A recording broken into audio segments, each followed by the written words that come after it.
Good morning, friends. Today we are going to continue the next part of this unit. The next lesson or the next topic is the epoxide. This epoxide is having the three-membered heterocyclic ring with oxygen atom in the ring, which is also called as the oxygen ring. The most important epoxide is the ethylene oxide, which is also known as the oxygen. The compound are also referred to as the cyclic ether or alkaline oxide. So simply that three-membered heterocyclic ring is there and oxygen atom as a heteroatom is there. CH2, CH2. This the particular oxygen is linked to this CH2, CH2. That is the ethylene oxide, oxygen. Also you can call IUPAC name. You can call it as a epoxy ethane. Same here, another example is there CH3, CH, CH2 and that 2 carbon has been linked to the oxygen. Propylene oxide, that is a 1,2 epoxy propane. 1,2 means the first and the second carbon has been linked with this particular you can say linked with this particular carbon. This first and the second carbon is linked with this particular oxygen. That's why it is called as the 1,2 epoxy propane. Nomenclature: there are the two systematic ways to chem epoxide. According to one method, the three-membered oxygen containing ring is called as the oxygen with the oxygen at the position 1. And the second example is given to you, ethylene oxygen 2 see here. 2 ethyl oxygen means you have to consider at the second position there is the ethyl group, and that's why this will become act as the 2-ethyl oxygen. Or here, because oxygen is the first member, you have to label accordingly oxygen as the first one. Then second example, in the second example you can see here what is given: CH2C, CH3, CH3, and this is O. This is the 2,2-dimethyl oxygen. Why? Because oxygen is considered as the number 1, whereas the carbon will label as the 2. That's why at the second position there is substitution. Here it is a ethyl group, here is a 2-methyl group. That's why it is a 2,2-dimethyl oxygen. An epoxide can also be named as an alkane with the prefix epoxy. 2 number designated the location of the atoms to which the oxygen is bonded.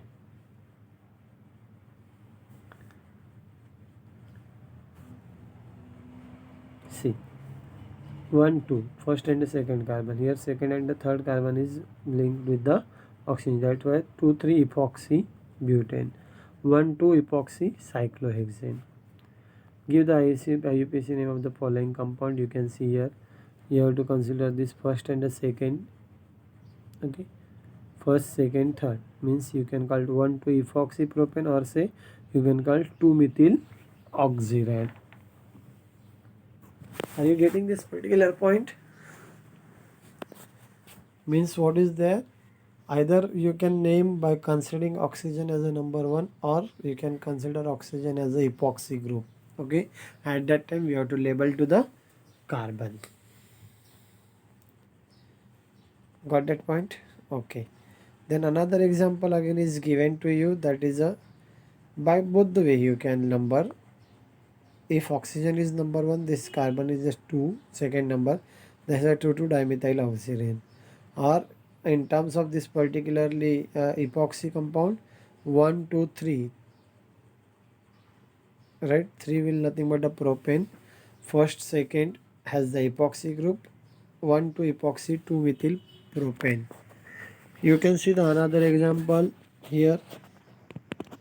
If you consider oxygen as a number 1, at the second and the third position there is a substitution.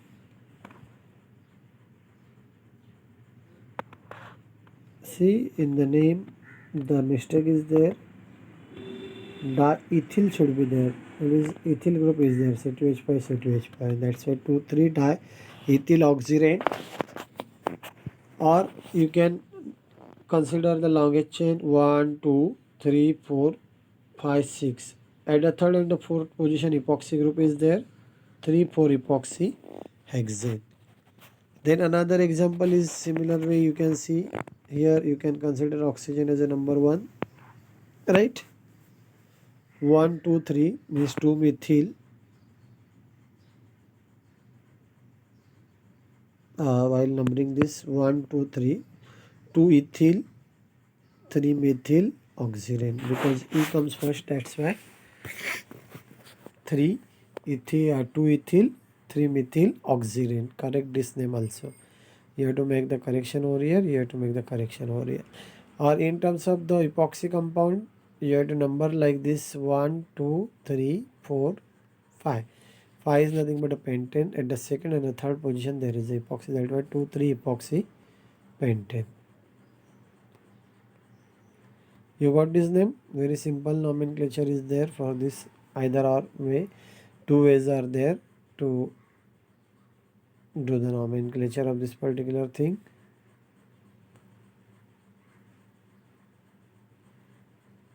Okay. Now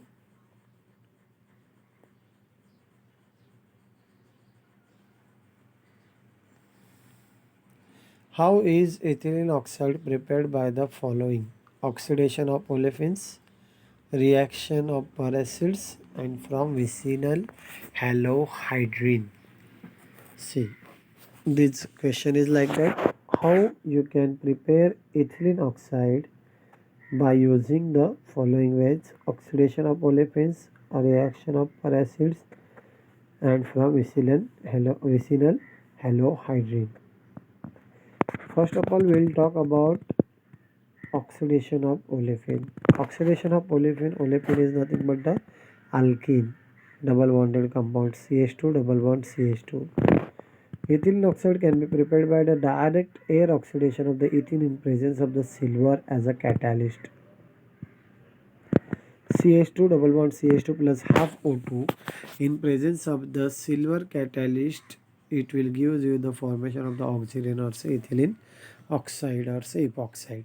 Reaction of the peracids. Epoxide can be prepared by the action of the organic peracids on alkenes. An oxygen atom from the peracid is added across the double bond to give an epoxide. This reaction is called as the epoxidation or peroxidation of an alkene. What is that? Epoxidation or say peroxidation of an alkene. How that reaction will occur? You have to take the peracid. Organic peracid means you have to take here ethylene peroxide, that is the ethene. Okay, this here CH3 C double bond OH. This is here nothing but the ethanoic acid. You can call it as the ethanoic peracid. Okay, this particular peracid, this name is not right. Okay, here you can write the carboxylic peracid is there, and this ethene plus this compound when react, at that time you know nascent oxygen will goes there, CH2 O CH2 plus CH3 COH. Okay, then from vicinal halohydrine, halohydrine when treated with the alkali gives the epoxide. Halohydrine is nothing but there is a OH and a Cl group present on this particular vicinal position. Ethylene chlorohydrine. Okay, ClCH2 CH2OH. This is the ethynyl chlorohydrine. When treated with the alkali calcium hydroxide CaOH twice, it will give you the formation of the oxygen or say ethylene oxide CH2O CH2 plus CaOHCl plus H2O.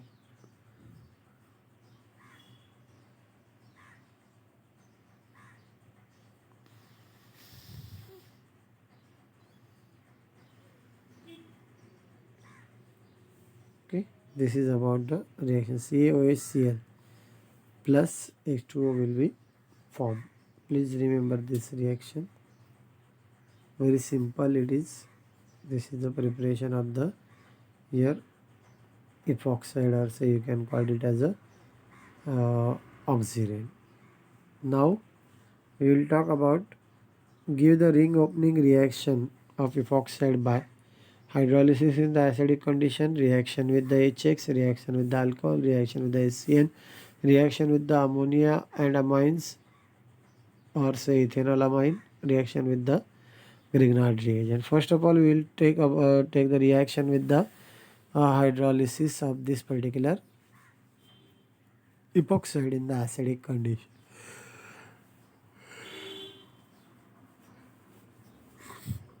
How that ring opening will take place, that is given here. Epoxide have tendency to open the ring. The oxygen atom combined with the hydrogen atom of various compound to form the hydroxyl group. Here HA is there. In general, it is shown the HA hydrogen will goes to oxygen and A will goes to the CH2. It will gives you the ring opening reaction as CH2OH CH2A. That is a addition product. Hydrolysis in the acidic condition in presence of the dilute acid epoxide give the glycol or say dihydric alcohol. Acidic condition you can take the H2O in the dilute H2SO for presence of the dilute acid. It will gives you the CH2OH that is the ethylene glycol or say ethane 1,2-diol. Reaction with the HX. Epoxide react with the halogen acid to form the HClHbr. You can take halohydrine. You will get ethene bromohydrine or say you can call it as a 2-bromoethanol. That will be the product. Reaction with the alcohol. Epoxide react with the alcohol in presence of the dilute acid to form the alkoxy alcohol. Alkoxy alcohol means this particular when the ring opening will take place at that time H will goes to the oxygen CH3 CH2O CH2 CH3OH. That is this is ethoxy ethanol. Then reaction with the SCN. Here it is again you will get the cyanohydrine. What will happen? H will goes with the oxygen and CN will attack to the carbon.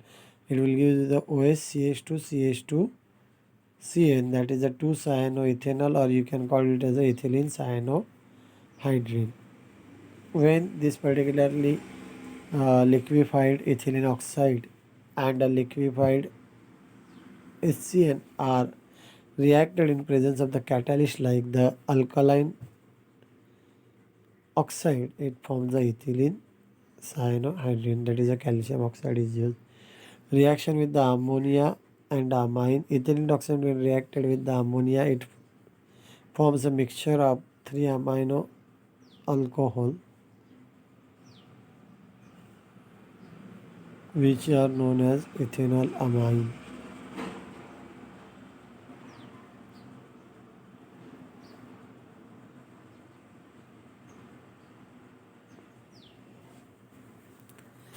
See here, oxygen ring is there. CH2O CH2 NH3 hydrogen will goes here to amino ethanol. Another this particularly epoxide is there. It will gives you the formation of the OH CH2 twice NH, which on further addition it will give you the triethanol amine. Then reaction with the Grignard reagent. Ethylene oxide reacts with the Grignard reagent to form the addition product which on acid hydrolysis gives the primary alcohol.